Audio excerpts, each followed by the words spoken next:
even through AI, US can be powerful. Okay. But in the Stay on longer with me, Mr. Singh. I'll have to interrupt you there. I'm, in fact, now joined in by John Foreman, who is the former UK Defense Attaché in Moscow. He was also there in Kyiv. Thanks very much for joining us, Mr. Foreman. Firstly, a very big breakthrough we are now seeing in the course of the conflict between Iran and the United States. Trump has just made an announcement that there will be no strikes from the United States of America on Iranian power plants. What's your first reaction? Well, good afternoon. I thought and understood there were discussions going off stage, shall we say, about between the Iranians and the Americans about war resolution.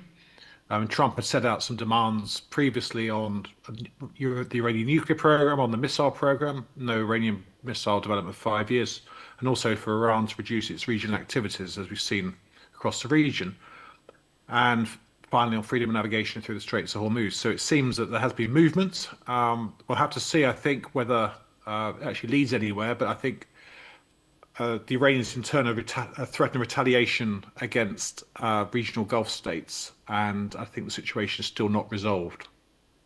Well, absolutely. Now, the fresh statement that has come in from Donald Trump just a few minutes ago is that United States will not be striking the power plants in Iran. He's also said that US and Iran are having some productive negotiations and discussions. But crucially to note, Mr. Foreman, is that no such statement has come in from Iran. How do you think Iran is strategically planning its momentum in the conflict?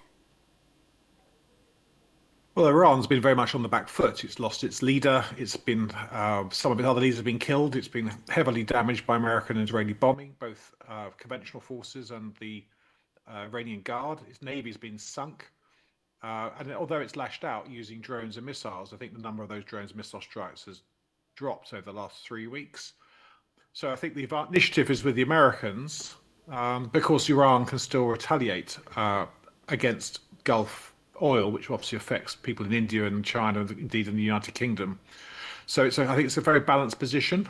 I don't think that Trump wants to stay in. I think one of your guests was saying before about a grasshopper strategy. I don't think Trump wants to stay there for the foreseeable future.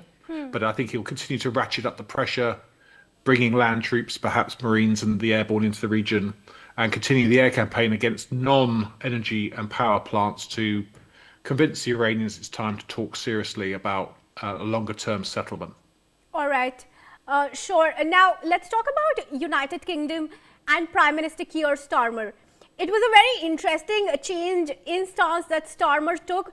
For the longest time, he denied the use of bases in the United Kingdom to launch strikes from at Iran. But of late, there was a change there. He did finally give in and allow Trump to use bases in the United Kingdom. What do you think propelled that? And in your assessment as a military man, what impact is that going to have? Well, I think the first thing you need to understand is that Keir Starmer is a very cautious man by instinct, and I think his instinct was to lean out of this conflict and not to get involved. But unfortunately, the United Kingdom is involved. It had its bases in Bahrain attacked by Iranian drones, and also its airbase in Attaché. So that's why I think finally the Prime Minister changed his position, both on preparation for attack and also to allow the Americans.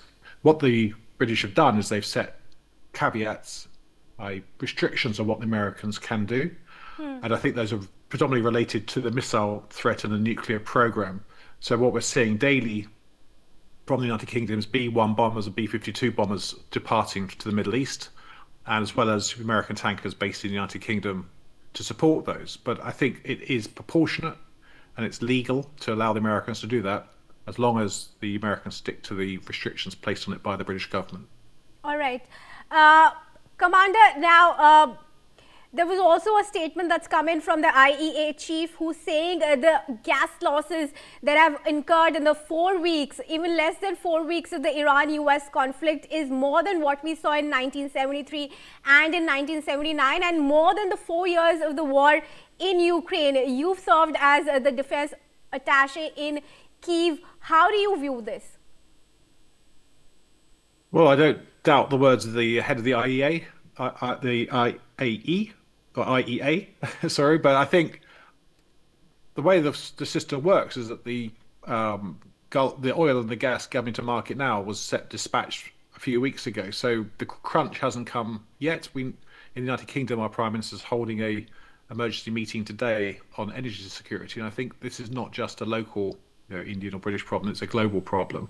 And I think, although the British have reduced, for example, our dependency on oil and oil exports from the Gulf, our gas exports from Qatar are still significant, and also it's the wider impact on the British and the European economy. So I think the price is going to go up, especially if the peace deal by Trump doesn't stick and the straits remain closed. And I think that's going to affect people around the world, not just in Europe.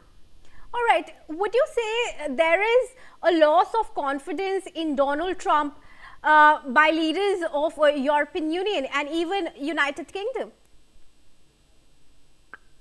Well, it's been difficult. I think. Going by the latest decisions of Donald Trump, including the strikes on Iran, and even before that, the tariffs that he's imposed, the threat to acquire Greenland, do you think there was a rift in the Transatlantic Alliance and UK's position towards the United States?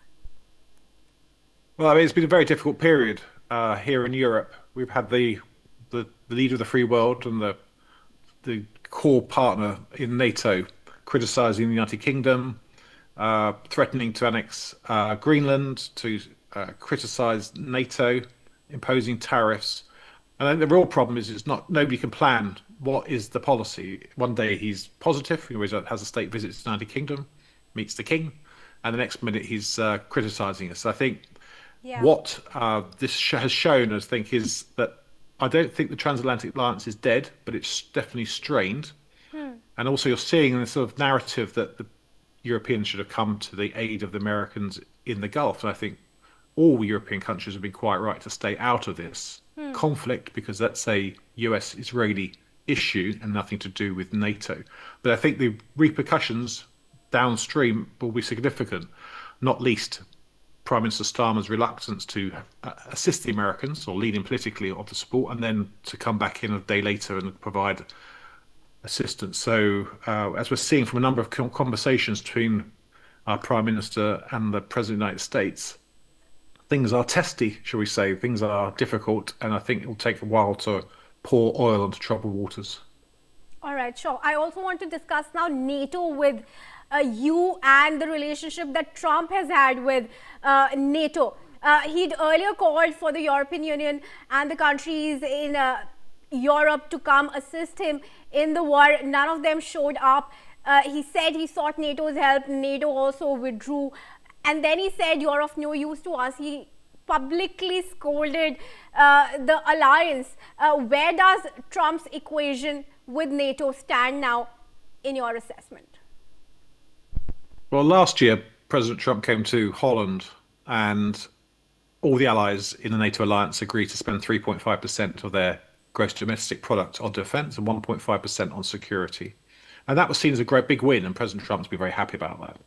But I think the current conflict has shown the tensions underneath, especially the war in the Gulf. I mean, I think it's fair to say the UK and France and other nations are supporting the Americans, but by defending Gulf allies in the region, but not providing support for offensive. And I think it's probably the right position. But one minute President Trump says he doesn't need us. Next minute he says he does need us. Next minute he says the Europeans are cowards. Next minute he says he's going to take further measures after the war. So I think we'll have to see what happens. But I think one thing we have to be clear on is that President Trump's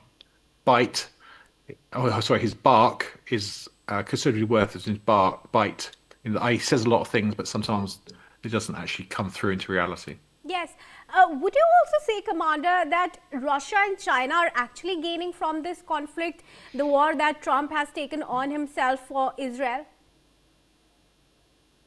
Well, I'm not an expert on China, but I would say that China is probably sitting on the sidelines, enjoying the fact that America's got itself bogged down in a war in Iran and that the damage has been done to American reputation worldwide. I think on terms of Russia, I think there's a lot that's been spoke about how Russia is the big winner here. And I think it will get some short-term gain from increased oil prices. It's enjoying the Americans being bogged down. It's enjoying America have weapons being sent to be used against Iran and not being sent to Ukraine. But I think strategically, Russia's position is weakened. It's weakened in Iran because it put a lot of effort into the relationship with Khomeini. He's dead. And also Russia's position generally in the Middle East in terms of Syria and in Iran has been weakened since the war started, as well as weakness in South Caucasus and Central Asia. So I don't think that Russia's gaining. I think also they'd be frightened because they can see what American air power can do. And we know that one of the major fears the Russian state has is of American air power. And that has been reiterated both in Syria, both in Iran and also previously in Venezuela. Now, while we are focusing on the US-Iran conflict, the world's attention has strategically diverted from the Ukraine war and the negotiations that were taking place to arrive at a ceasefire as far as Ukraine war was concerned. Where do we stand there? What are Trump's negotiators, Witkoff and Kushner, really doing as far as that negotiation with Zelensky and Putin are concerned? Well, I think we are where we are, where we have been for the last year and a bit. I mean, I'm glad there is a process. I think the Ukrainians met the Americans in Florida over the weekend. The statements issued were positive, but President Zelensky said there's been no breakthrough because the fundamental issue is that Russia doesn't yet want to stop the war because there's not enough pressure being placed on it. As I said, the oil and gas sanctions placed on Russia were working, I think, gradually. This war has provided temporary relief. So at the moment, I think the incentive for President Putin to continue the war fighting is greater than the incentive to stop. And there's been no sign in the Russian intent to continue the war fighting. And indeed, I think we'll see after the spring, and when there's something back into the fighting season, an uptick in fighting in southeast Ukraine. And one final question before I let you go, Commander. Zelensky had issued a statement that these warring countries should take a lesson from Ukraine on fighting the conflict. No such casualties or damage to the power plants or bases were incurred in Ukraine. Even 4 years of war as have been occurred in the Gulf countries. How do you view that statement? And finally, where do you think this war of US and Iran headed towards and concluding finally? I mean, I think President Zelensky wants to get some advantage from the war in terms of quid pro quo. I mean, it's clear that the Ukrainians have got excellent counter-drone defences, and they want to be able to sell that expertise to countries in the region. And it wants to demonstrate those capabilities in return for favours. So, for example, it can support Qatar in defending the Qatar gas fields. What can Qatar offer back to Ukraine in terms of financial or military support? But I think we shouldn't compare the American air campaign against the Russian air campaign. I mean, it's clear that Russia's done an awful lot of damage to Ukrainian energy infrastructure over the last 4 years, but nowhere near on the scale of the American Air Force, because the American Air Force is the greatest air power in the world. It has enormous reach and enormous capabilities. I think on the US-Iran war, back to your first question, I've always thought that this won't drag on. I think two sides will probably come to a resolution. I think the key sticking point will be ensuring freedom of navigation through the Gulf to enable the 100, 150 ships a day to start coming out. I think the Iranians want to charge for that, but those are international waters. The Americans won't want to allow that. But I think both sides want to probably draw a line under this with, should we say, honours even on both sides. And especially if the Americans can get a commitment on the nuclear program, the missile program, they will say they actually achieved what they wanted to.